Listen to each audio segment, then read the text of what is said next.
বললাম বিবিরে বলো মা কোন জায়গা আছে। আমি আমার বিবি বললেন ঘরের ওই পাশে কাঠের মধ্যে আগুন দিয়ে মা আগুন তাপাইতেছিল, আগুনের পাশে বসেছিল রাত্রিবেলা শীতের মধ্যে। আমি দ্রুত গতিতে খুব উত্তপ্ত মেজাজ নিয়ে মায়ের দিকে গেলাম। মা আগুনের পাশে বসেছিল, আমি পিছন দিক দিয়ে যে মায়ের পিঠের মধ্যে লাথি কষে মারলাম। একটা লাথি মারার সঙ্গে সঙ্গে মা আগুনের মধ্যে ছিটকে আগুনের মধ্যে পড়ে গেল। আল্লাহর একজন ওলি কাবা শরীফে প্রত্যেক বছর হজে যান, আর উনি দেখলেন কাবার পাশে একজন যুবক হাত কাটা, একটা যুবকের পা কাটা, চোখ উঠানো, ওই কাবা শরীফের পাশে মাকাম ইব্রাহিমে বসে বসে কাঁদে, বসে বসে কাঁদে আর আল্লাহ আমারে মাফ করে দাও, আল্লাহ আমারে মাফ করে দাও। কিছু সময় পরে আল্লাহ আল্লাহ আল্লাহ আল্লাহ আল্লাহ আল্লাহ জিকির করে, আবার আল্লাহ আমারে মাফ করে দাও, আল্লাহ আমার ভুল হয়ে গেছে মাফ করে দাও, আল্লাহ আমার ভুল হয়ে গেছে মাফ করে দাও। প্রত্যেক বছর আল্লাহর ওলি হজে যায়, যত সময় মক্কাতে উনি কাটায় তত সময় দেখে মাকাম ইব্রাহিমে বসে বসে আল্লাহ আল্লাহ করে আর খালি মাফ চায় মাফ চায়। শেষ বেলা একদিন যে জিজ্ঞেস করলেন, হে আল্লাহর বান্দা তুমি এখানে বসে বসে কান্দো, আমি দেখি তোমার পা কাটা, চোখ নাই, কারণ কি? তুমি ক্ষমা চাও। প্রত্যেক বছরই মাকাম ইব্রাহিমে তোমাকে দেখি, কারণ কি বলবানি? লোকটা চোখের পানি ছেড়ে দিয়ে বলে, হুজুর কে আপনি? বলে আমি শিবলি নুমানি। বলে হুজুর কারণ কি, কি জন্য আপনি জিজ্ঞেস করেন? বলে বন্ধুরে তোমাকে যতবার আমি কাবায় আসছি ততবারই তোমাকে এখানে দেখি, কারণ কি? তোমার পা নাই, চোখ তোমার নাই, তুমি অন্ধ, তুমি কাঁদো। আল্লাহর বান্দা বলবা কি, তোমার জীবনের কি ঘটনা ঘটেছিল? তখন আল্লাহর বান্দা কেঁদে দিয়ে বলে, হুজুর আমার জীবনের একটা ভুল আমাকে এখানে নিয়ে আসছে, কিন্তু জানি না রাব্বে কারীম আমার জীবনের গুনাহ মাফ করছেনি। বলে বলো তোমার জীবনের ভুল কি? ওই লোকটি কেঁদে বলে, হুজুর আমার আব্বা জান ছিল কাঠুরিয়া, আমার আব্বা মারা গেলেন, তখন আমি মায়ের কোলের মধ্যে দোলনায়, আমার মা ইচ্ছা করলে আরেকটা বিবাহ করতে পারতেন, কিন্তু আমি সন্তানের দিকে তাকায় মা দ্বিতীয় শাদী করেন নাই, দ্বিতীয় স্বামী গ্রহণ করেন নাই। আমার মা আমাকে নিয়ে জীবন সংসার চালাইতে লাগলেন। আমি বড় হলাম, বাবার কাজ কাঠুরিয়ার কাজ আমি ধরে ফেললাম, কাঠ কেটে বিক্রি করে কোন রকম সংসার মাকে নিয়ে চালাইতে লাগলাম। একদিন মা আমাকে ডেকে বললেন, বাসারে তুমি তো বড় হয়ে গেছো, তোমাকে বিয়ে দেওয়ার দরকার। এই জন্য আম্মা জান আমাকে পাত্রী দেখে বিবাহ দিলেন। হুজুর বিয়ে হয়ে যাওয়ার কিছুদিন পরে সংসারে ঝামেলা লেগে গেল। আমার বিবি আমার মাকে সহ্য করতে পারে না, মাঝে মধ্যেই ঝগড়া হয়। ঝগড়ার একটা পর্যায়ে আমি সমাধান করার চেষ্টা করি। হুজুর আমি গরিব মানুষ, কাঠ কেটে কেটে আমি বাজারে বিক্রি করে কোন রকম সংসার আমি চালাইতাম। ও আল্লাহর ওলি, একদিনের একটা ঘটনা, আমি সকালবেলা ফজরের নামাজ পড়ে আমি আমার বিবি সাহেবকে বললাম, বিবি রে আমি জঙ্গলে চলে যাচ্ছি কাঠ কাটার জন্য, দুপুরের খাবারটা আমাকে জঙ্গলায় পৌঁছাই দিও। আমি কথা বলে চলে গেলাম।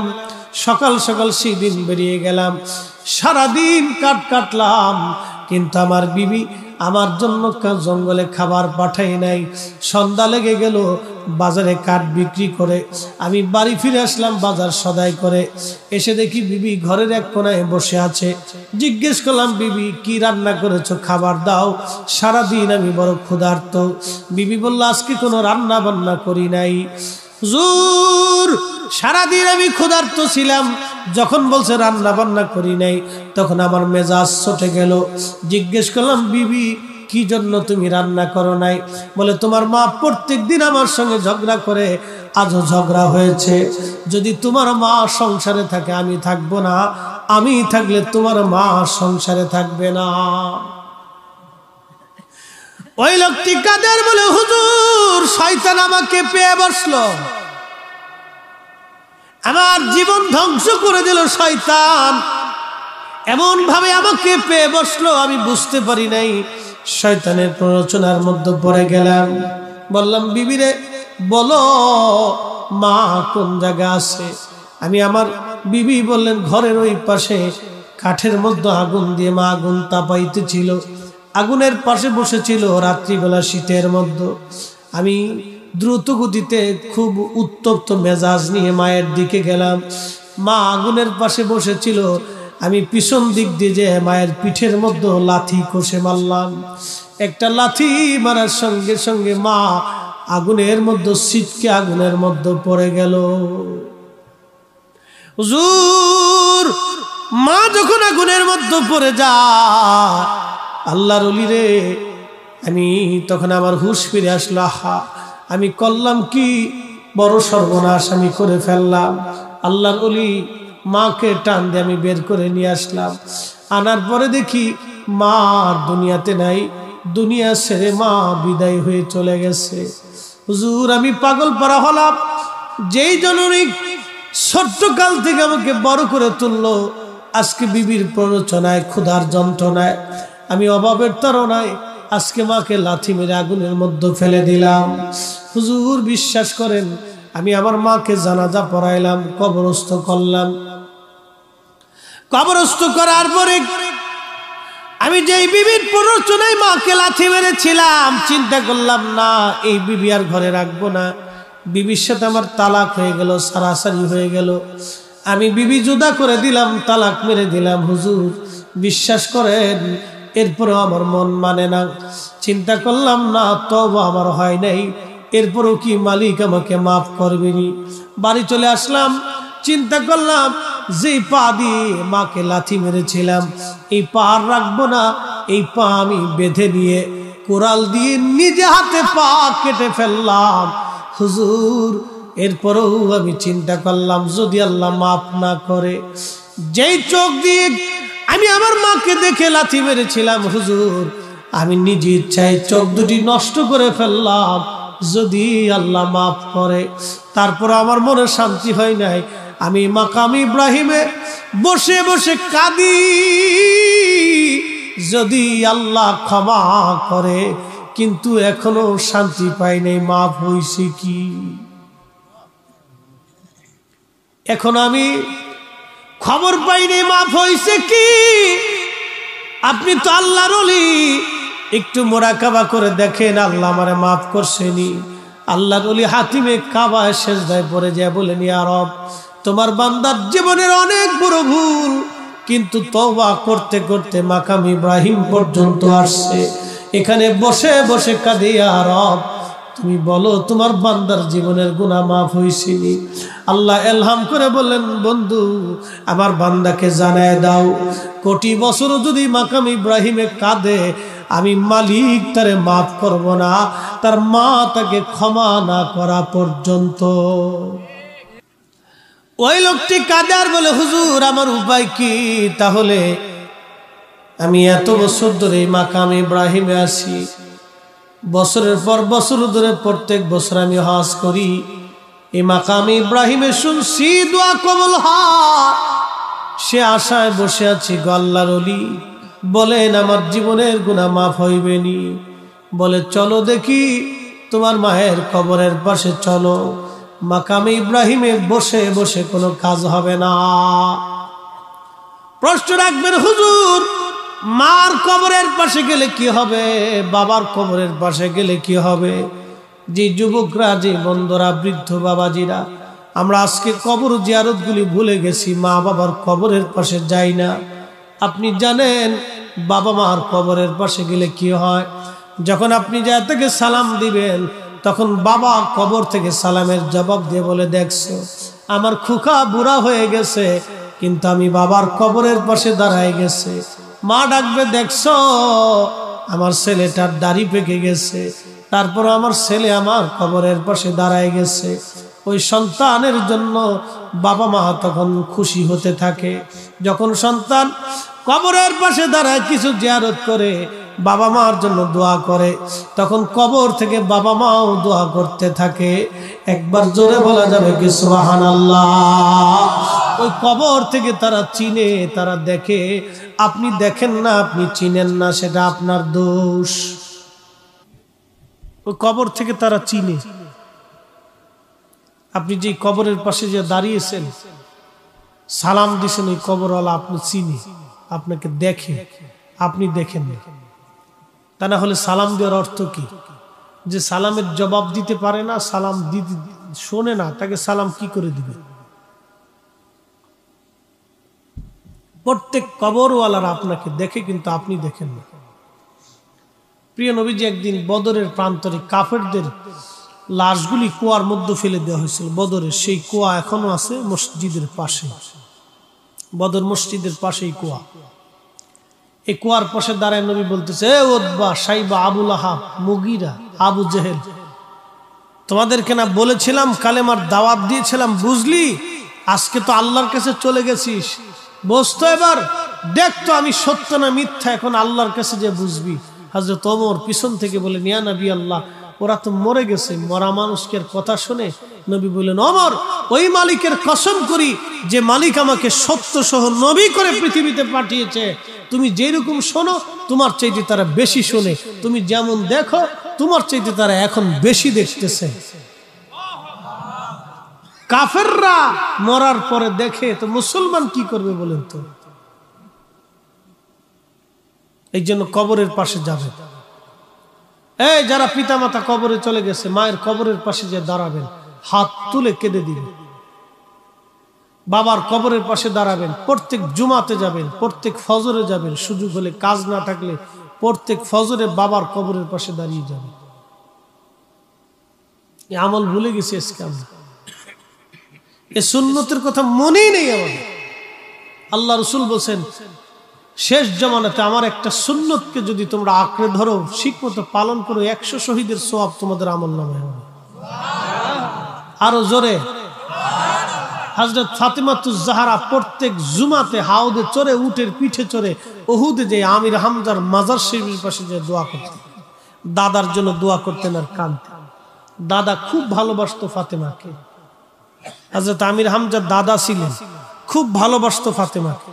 এত ভালোবাসতো, ফাতেমার বিয়ের সময় উট দুম্বা কুরবানি করে, আমার নাতির বিয়ে হচ্ছে, উট দুম্বা জবাই দিয়ে ফাতেমার অলিমা খাওয়াইছিলেন এবং খুব কেয়ার করতেন ফাতেমাকে। এই জন্য ফাতেমা সারা জীবন কৃতজ্ঞ ছিলেন দাদার প্রতি। প্রত্যেক জুমাতে দাদার কবরের পাশে যে দাঁড়ায় কাঁদতেন আর দাদার জন্য দোয়া করতেন। এটার নাম কৃতজ্ঞতা। আমরা অকৃতজ্ঞ হয়ে গেছি, ভাবতেছি মসজিদে নামাজ পড়ে সেজদা দিয়ে বেহেশত চলে যাবো নাকি। হ্যাঁ, মেজাজ খুব মাঝে মধ্যে চড়া হয়ে যায় নাকি। কুল রাখতে হবে, ঠান্ডা, সব জায়গায় মেজাজ চড়া হলে হবে না। মা এমন একটা জিনিস, রব্বে কারীম জানিয়ে দিলেন, কিয়ামত পর্যন্ত যদি হায়াত হয়, মাকাম ইব্রাহিমে বসেও যদি কাঁদে, আমি আল্লাহ তাকে মাফ করব না, তার মা তাকে ক্ষমা না করা পর্যন্ত। মোরাকাবা থেকে উঠে জামার কলার ধরে বলতেছে, বেটা এখানে বসে কাঁদলে কাজ হবে না, তোর মায়ের কবরের পাশে যা। তুই যে ভুল করেছিস, মাকাম ইব্রাহিমে বসে কাজ হবে না, যা তোর মায়ের কবরের কাছে যা, মাপ চাইতে থাক, দেখ তোর মা তোকে মাফ করে কিনা। যদি ওখান থেকে মাফ হয় তো আরশে আজিম থেকে মাফ হবে, নতুবা কোটি বছর কাঁদলেও তোর মাফ হবে না। এক বাক্যে শেষ। এরপরও যদি কারো পিতা মাতার অবাধ্য হতে মন চাইতে হবে না, অসুবিধা নেই, কিন্তু আল্লাহর আদালতে দাঁড়াইতেই হবে বাপ। এখান থেকে নিস্তার পাওয়ার কোনো সুযোগ নেই। মেহেশরে আল্লাহর সামনে দাঁড়াইতে হবে। ইন্না বাতশা রাব্বিকা লাশাদীদ, আল্লাহ বলেন আমার ধরাটা খুব শক্ত ধরা, ধরলে ছুটে পালিয়ে যাওয়ার কোনো সুযোগ নেই। কৃতজ্ঞ হতে হবে। একটা বাবা 40 বছর সন্তানের পিছনে পরিশ্রম করে, একটা মা সন্তানের পিছনে 40 বছর ধরে পরিশ্রম করতে করতে মার জীবনের সব শেষ হয়ে যায়। আহা, এই মা জীবনের সব শেষ করে ফেলে সন্তানের পিছনে সময় ব্যয় করতে করতে, কিন্তু এই সন্তান যখন বড় হয়, তখন এই সন্তান মায়ের সাথে বেঈমানি করে, বাবার সাথে বেঈমানি করে। যখন বাবা মার সাথে বেঈমানি করে, আমার আল্লাহ রাব্বুল কারীম তখন বলে দিলেন, হে বান্দা, হে বান্দা, কাদা রাব্বুকা আল্লা তা'বুদু ইল্লা ইয়াহু ওয়া বিল ওয়ালিদাইনি ইহসানা। আমার বন্দেগী করো, আমার গোলামি করো, বান্দারে সাবধান সাবধান, তোমার পিতামাতার সাথে তুমি ইহসান করো, সুন্দর আচরণ করো। কিন্তু সন্তান যখন বয়স হয়ে যায়, বাবা মার সাথে বেঈমানি করে বসে। বহু সন্তান আছে বেঈমানি করে। তাহলে যখন বেঈমানি করলো তখন বেজার হয়ে যায় কে? একসাথে বলেন তো, কে বেজার হয়? আল্লাহ বেজার হয়। একটা ঘটনা আপনাদেরকে শুনি। এই যে শুকর, কৃতজ্ঞতা, বাংলায় বলে কৃতজ্ঞতা। আপনি একটা লোকের উপকার করছেন, এটা একটা মানে আপনার উপকার করছেন, সে আপনার প্রতি কৃতজ্ঞ হওয়া উচিত। মনোযোগ দিয়ে, আমাদের দেশে কিছু মানুষ আছে খুব দাওয়াত করে খাওয়াইছে, খাওয়ানোর পরে ডাইলি লবণ কম হয়েছে, গোশতে একটু মশলা কম হয়েছে। ও খাইতে যাওয়ার সময় কমেছে, ধুর খাবার টাবার তো ভালোই দিছিল, কিন্তু গোশত ভালো হয়েছে না, ডাইলি লবণ কম হয়েছে। আবার কাউরে যদি খাবার একটু কম দিয়ে বসেন, তাহলে পরে যাওয়ার সময় দাওয়াত দিছে, খাবার দিতে পারে নাই, তো দাওয়াত দিল কে আর খাবার দিতে পারলো না কে? তো দাওয়াত দেওয়ার দরকার কি? এরকম কিছু মানুষ আছে খাবার নিয়ে সমালোচনা করে, এগুলো কুত্তার চাইতেও খারাপ। কথা খারাপ বলছি? একটা লোক আপনাকে দাওয়াত দিছে, সে সর্বাত্মক চেষ্টা করছে আপনাকে ভালো খাওয়ানোর জন্য। আপনার পাতে যা দিছে ওইটা খাইয়ে আপনি আল্লাহর দরবারে শুকর করতে হবে, আল্লাহ তুমি আমার জন্য যা বরাদ্দ করছো রিজিক, আমি খাইছি, তোমার বান্দা আমারে খাওয়াইছে, সে চেষ্টা করছে, তুমি আরো তার বেশি করে খাওয়ানোর তৌফিক দাও। আমাদের দরকার ছিল তার জন্য দোয়া করা, আল্লাহর শুকর করে। এটা না করে আমরা সমালোচনা করতেছি, তার মানে কুত্তাও ফেল হয়ে গেছে। এটার নাম হলো অকৃতজ্ঞতা। বাজান, দুনিয়ার থেকে কবরে চলে যাব, এই বাংলাদেশে কোটি কোটি টাকার মালিক আছে। মাহফিল যারা দেয় তারা কোটি টাকার মালিক হয় না বাবা, তারা ইন্ডাস্ট্রির মালিক হয় না। মাহফিলে যারা বসে তারা বাবা বড় বড় ধনী ব্যক্তিরা মাহফিলে বসে না। মাহফিলে যারা বসে মধ্যবিত্ত এবং দরিদ্র শ্রেণীর মানুষ মাহফিলে বসে। এই জন্য নবী বলছেন, আমার গরিব উম্মতরা ধনীদের 500 বছর আগে জান্নাতে যাবে। তাও কোন 500 বছর জানেননি? দুনিয়ার 50,000 বছর আর আখিরাতের একদিন, সেই দিনের 500 বছর আগে গরিবরা জান্নাতে চলে যাবে। সুবহানাল্লাহকে আসতে হবে আরো জোরে। এ মুসলমান, খুবই মনোযোগ দিয়ে শুনেন, এই পৃথিবী থেকে আমরা কবরে চলে যাব। এই বাংলাদেশের কোটি কোটি টাকার মালিক আছে, গ্রুপ ইন্ডাস্ট্রির মালিক আছে, কবরে চলে গেছে। সন্তান কবরের পাশে দাঁড়ায় না। বনানী, গুলশান এবং ওই আপনার কি বলে আজিমপুর গোরস্থান, বড় বড় গোরস্থান, সন্তান বাবা মার জন্য দোয়া করার সময় পর্যন্ত পায় না। কিন্তু দুনিয়াতে যদি একটা নেককার সন্তান রেখে যান, নামাজের পরে সন্তান দোয়া করবে। এখন তো আবার একদল আছে নামাজের পরে দোয়া টোয়া মানে না, এরা তো ডাইরেক্ট আল্লাহরে পাইতে চায়, আল্লাহরে খুশি করতে চায়। কিন্তু না না না, আল্লাহর দরবারে হাত বাড়াইতে হবে, অনুনয় বিনয় করে আল্লাহর কাছে দরখাস্ত করা লাগবে, আল্লাহর কাছে কাঁদতে হবে, কাঁদলেই আল্লাহ খুশি হয়ে যাবে। আমরা সেজদা আল্লাহর দরবারে পছন্দ নাও হতে পারে, কিন্তু চোখের পানি খোদার দরবারে পছন্দ হয়। আল্লাহ নবী বলেন, আমার উম্মত যখন খোদা রব্বে কারীমের দরবারে চোখের পানি দিয়া মাছির মাথার পরিমাণ একটু পানি যদি একবার চোখ দিয়ে গড়াইয়া এই গোশতের উপরে এসে পড়েই যায়, আল্লাহ নবী ডাক দিয়ে বলতেছেন, শোনো, আমার আল্লাহ পাক খুশি হইয়া 7টা জাহান্নামের আগুন ওই পানি দিয়ে আল্লাহ নিভাইয়া দেবে। একবার জোরে বলা যাবে কি সুবহানাল্লাহ? চোখের পানির দাম আছে না নাই? অনেক দাম, অনেক দাম। এই দাম আমি বুঝাইতে পারতাম না। একটু মাছির মাথা পরিমাণ পড়তে দেরি হবে, মাফ হইতে দেরি হবে। যে যাই বলুক, রব্বে কারীমের দরবারে হাত তুলে চোখের পানি ছেড়ে দিবে। এত বেদাতের ফতোয়া বোঝার দরকার নেই, বহুত বুঝছি আমরা, বুঝতে বুঝতে এই পর্যন্ত আসলাম। আহা, উম্মতের সর্বনাশ হয়ে যাচ্ছে। শয়তান খুব সুকৌশলে মুসলমানদেরকে ইস্তিগফার থেকে সরিয়ে দিচ্ছে, খুব সুকৌশলে সরিয়ে দিচ্ছে।